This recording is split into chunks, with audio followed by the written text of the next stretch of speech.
So the very first thing I wanted to do before I started the supercharger and fuel system install was make sure that the car would be ready to start when I'm done with the project. And the first thing I wanted to do was make sure I had a tune lined up for the car. So I bought two different programmers.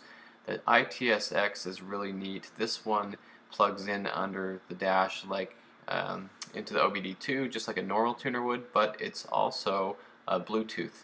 And it's really neat to use because you can just hook it up to your iPad and sync it with Bluetooth and then just click on the tune you want from your email and download it right there, and it's so much easier than having to fool with all this computer stuff that I've done in the past with the other tunes. So I thought that would be pretty cool. Now, before I could get a tune from my tuner, I had to get the computer code from the car and the serial number off the, it would be off the ITSX through the iPad. You'd have to find it on the iPad. And so what you do is you remove the kick panel here to get the computer code off the ECU. You have to remove some of the interior panels. So this is the lower push pin on the passenger side, footwell area, and behind there is going to be the ECU. You just pull it back and out. And there is the ECU, and it has a code on it. It has a couple of barcodes, but that 4-digit code that's right there, YDH1, that is specific to my car, and it tells the tuner what computer is in my car and everything, and he can go in there and write a tune for my car.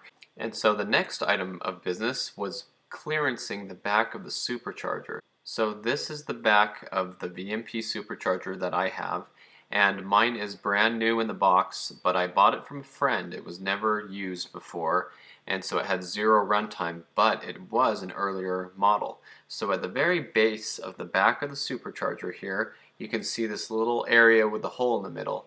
Now that is for the TMAP sensor, and VMP found out later, after they made all the castings, that the connector has a hard time connecting and clearancing the rim of there. So what VMP did, this is a picture of VMP's instructional video, they clearanced it by machining this little area down.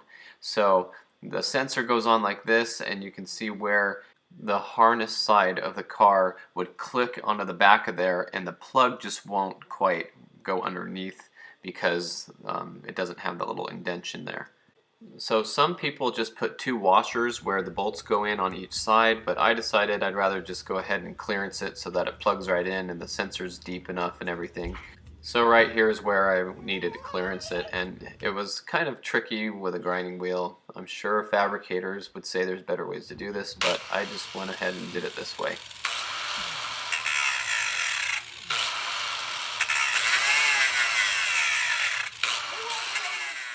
And also you can see that I covered up the inlet of the supercharger with a plastic bag so no metal shavings would get inside, as well as the bypass valve, which is on the left, that circular place right where my goggles are covering.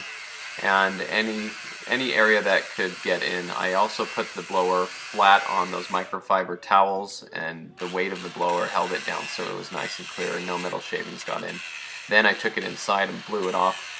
I blew it off where it was. I took it, moved it around to different places and blew it off and turned it around and everything. So here's the clearancing that I did, and I was just wanting to make sure that that plug would fit. So I took the TMAP sensor off my car and I moved it over, and there's a little O-ring on there too, so it seals nicely, and you don't want to play with it too much because you don't want to mess up the O-ring.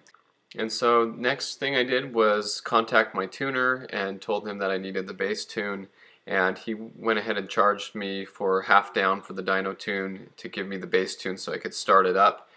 So here I have the ITSX connected with the Bluetooth to the iPad, and on the iPad you go in and you get the tune out of your email. It's real easy. Just go over here to the app and click on it, and it will ask you for a description. So I named it VMP bass tune, and there it is right there. So it's on the device now. So that was relatively simple compared to how I used to have to get a laptop and everything. So the next thing I wanted to do was drop the fuel tank and start on the return fuel system. So here's the tank, cleaning it up and getting it all ready. So here's the new hat installed in the pump with the sending unit, everything inside. We made a good video on Danny Johnson's channel on how to do all that. And here's the Cobra just without that, and you can see the diff cover and the new full tilt boogie racing stuff under there that I just finished in the previous video. And when the cover was off, I decided to give it a good cleaning and armor all the cover because it's plastic, and when you're driving behind the car you really see it. And so here I am just putting the tank back up in the car. I did have to run the AN return line fitting and the factory line fitting ports onto the new hat and connect those before the tank could go back up, and also the controller and the trunk with all the wiring and everything. And so basically I got everything plumbed and ready and all the wiring ready, and I still have more to hook up and everything, but I just wanted to get that part of this out of the way so I could run the new return line all the way up to the front of the engine where we'll be plumbing it into the fuel rail and modifying all that.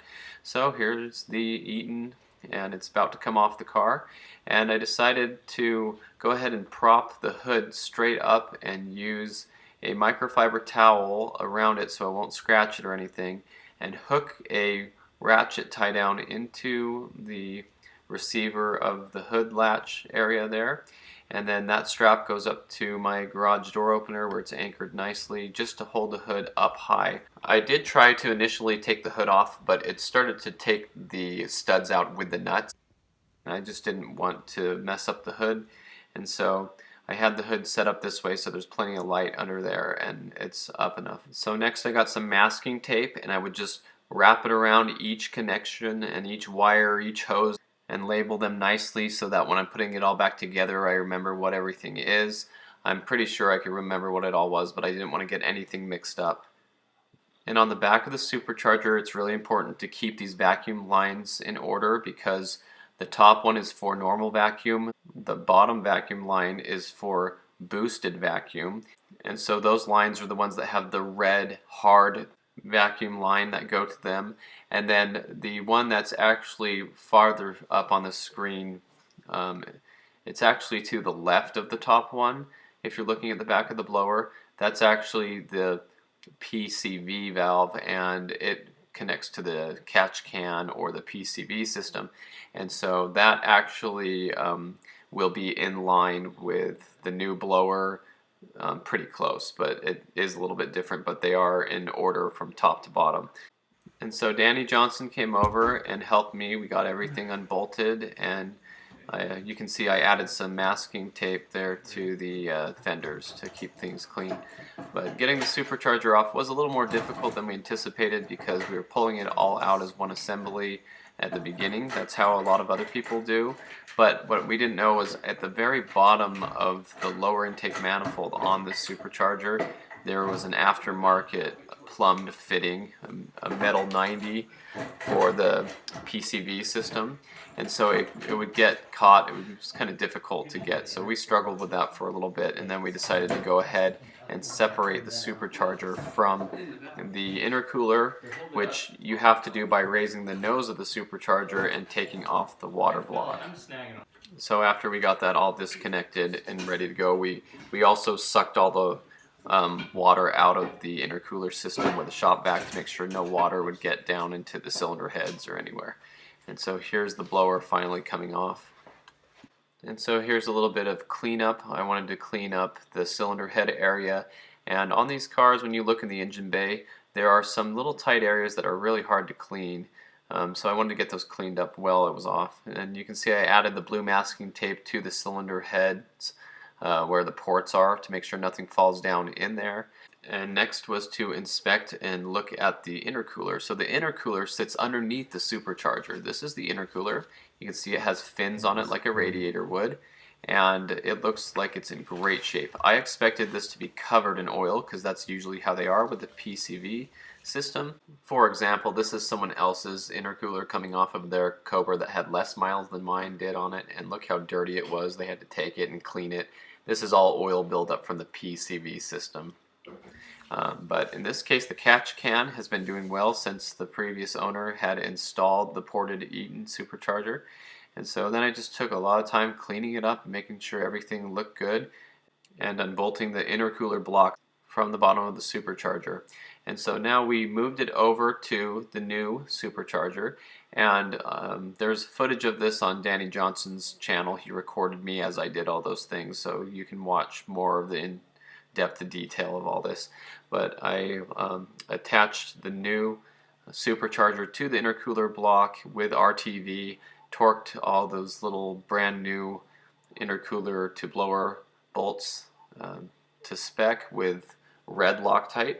And then now this is me attaching the supercharger to the lower intake manifold, and so getting that all snug and down and making sure that everything is ready to go. And now before we actually put this all together, we had the supercharger upside down where you could see into the valley of it. We went ahead and wrote my name, Justin SVT, in there so that the boosted air will get to see who is devouring it. So here are a few little pictures I have of it off, and I also wrote my name on the intercooler. So these are the coolant tubes that connect the intercooler to the intercooler block, and I cleaned them up really well. They both looked identical. They were dirty like the one on the bottom, and so the one on the top is how it looks when I took the O-rings off and cleaned it all up nicely. And then of course I installed new O-rings. Here's the intercooler block on the back side. So I used a Scotch-Brite and cleaned those up very gently and added new O-rings. And I just wanted to go outside and show how nice of a morning it was. This was a wonderful temperature to be working, and Danny and I like working during the night or the early hours of the morning because it's nice and cool and quiet. So this is just the fun project that I've been looking forward to for so long. And so here is the blower getting all ready to go on. You can see all the different tools and stuff we've been using to make this happen. But just thought it was such a nice morning. And there's the Eaton laying on its side, and the engine bay with everything off. So getting the supercharger back on was a little difficult. You can see I have the gaskets laid there. Those are the old ones. So these are the brand new gaskets I bought for it, and I laid those in the valley after I cleaned it up and took off all the masking tape. So next came the part to clearance the coolant crossover tube. And I know a lot of people didn't like this, and I know a lot of people give VMP a hard time for this, mostly I think because they don't really have anything else to complain about with the really good results that VMP is doing. But I am totally cool with doing this to the car because it is the best compromise. VMP said that they could have made the blower sit higher, they could have done other things, but then you would have had to get a cowl hood and all this junk, and I don't want to do that to my Cobra. I love the Terminator hood, so this is the best compromise of all. So when Danny Johnson said, "Here, take that hammer and clearance the crossover tube," I was like, boom! So it left my crossover tube looking like this. So in the late hours of the night, like, hey, that's the crossover tube. Time to beat it down. All right, give me that shovel. Boom, boom, boom, boom, boom, boom. Okay, here's the actual footage. It really wasn't that bad.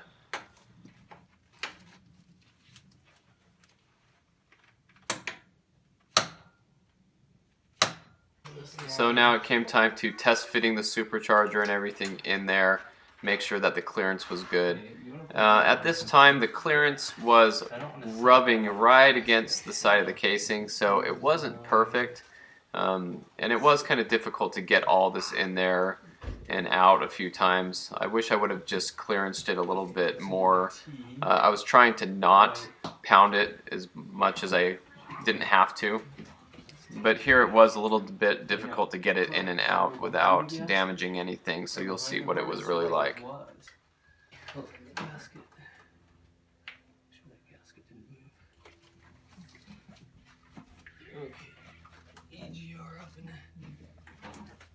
Okay, let's just try.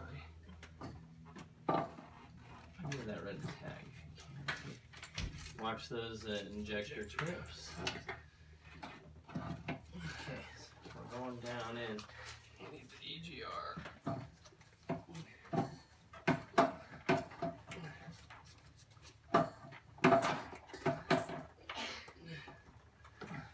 It's almost.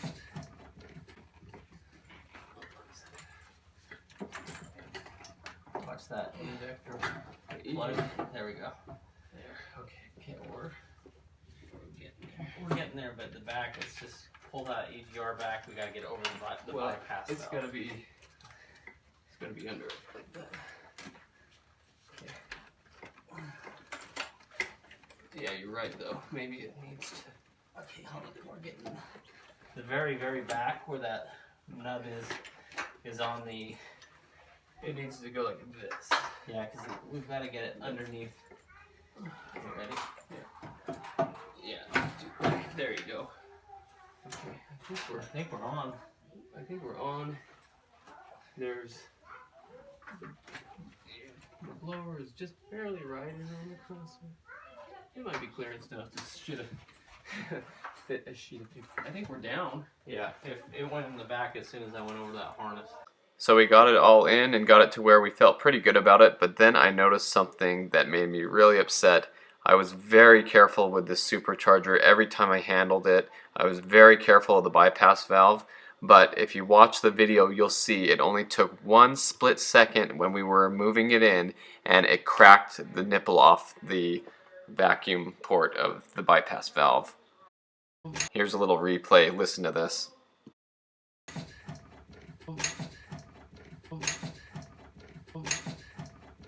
Yeah, that made me very upset. So I took a piece of plastic tubing and I practiced several times on it and I drilled the hole out there. You can see there's the hole.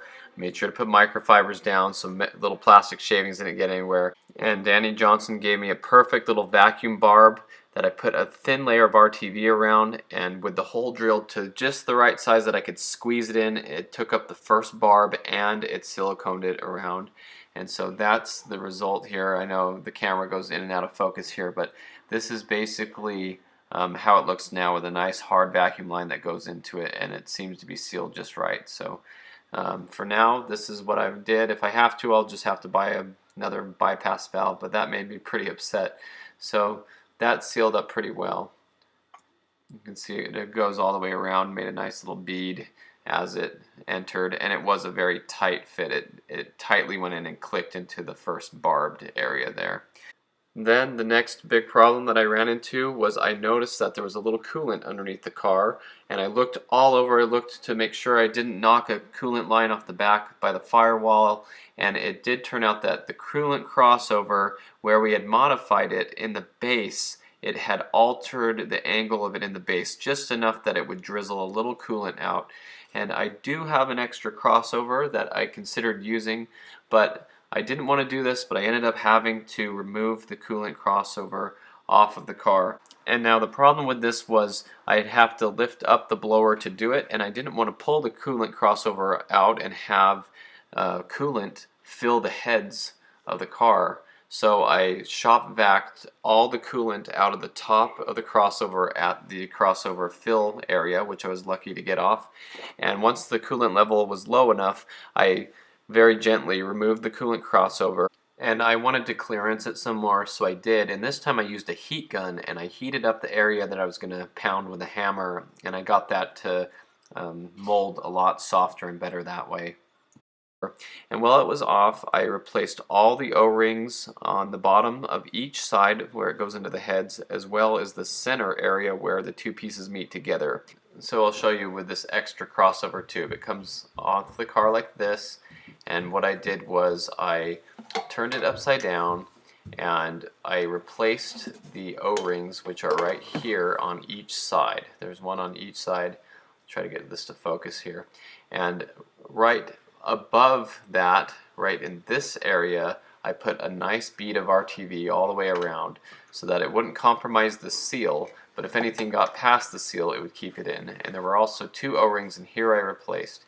And so that is what I did with the crossover, and now you can see down there that it's in place very nicely. It's bolted down on each side, and I know it's hard to see here, but there's a nice little bead of RTV that's squished out on the top on each side, so it worked out perfectly, and I think that's going to seal very nicely.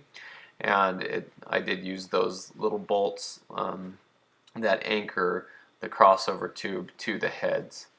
I know it's difficult to see, but there's a bolt right there. But anyway, so that turned out very nice. Also, while I had the crossover off in this picture, you can see where the crossover goes into the heads, I made sure that there was no marring or scratching or scuffing from modifying the crossover tube. When you hit it, I thought maybe it scratched up the rim of the entrance of the crossover, but it looked good. So I felt it with my finger, everything looked good. So next it came time to burping the coolant system or refilling the coolant system. The best way I thought I could do without adding any air bubbles. So this hose first I filled up with water, and this one as well. I felt like if those two hoses filled up first, it would fill the radiator and it would push air up out of this part of the top of the crossover where you're supposed to burp the system from. And so obviously the car's not running, and when I do get the car running with the tune loaded and everything, I will jack the front of the car up and burp the system and make sure. But I did this by adding distilled water to the center hose. And as I added the water, I kept an eye on all of the openings to see if coolant was coming out. And I tried to fill these hoses equally. So I would add some to this center hose, and then I added some to the hose on the side. And I could hear it coming up through the hoses.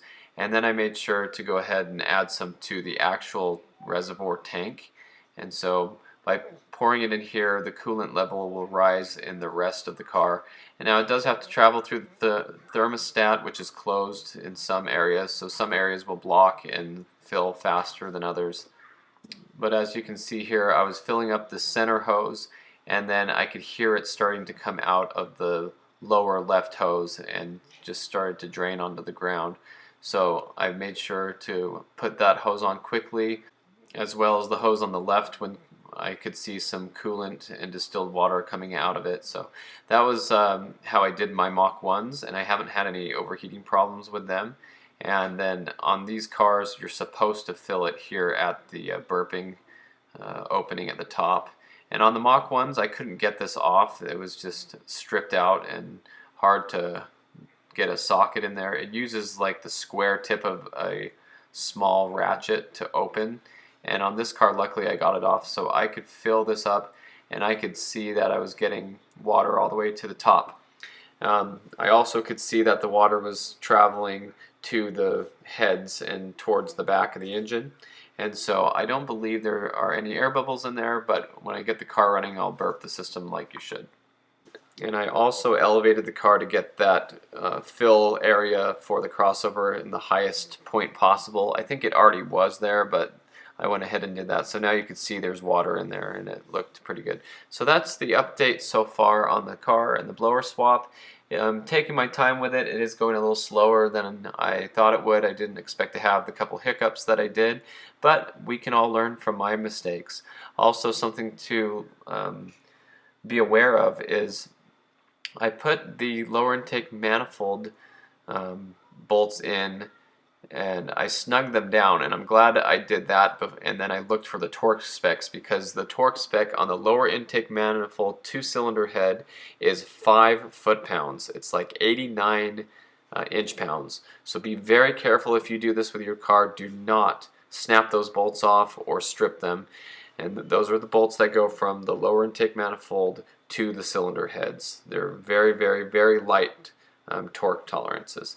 So I did wrestle with the EGR, and I got it on. It took me about 4 hours to get it right. I had it loose on both ends.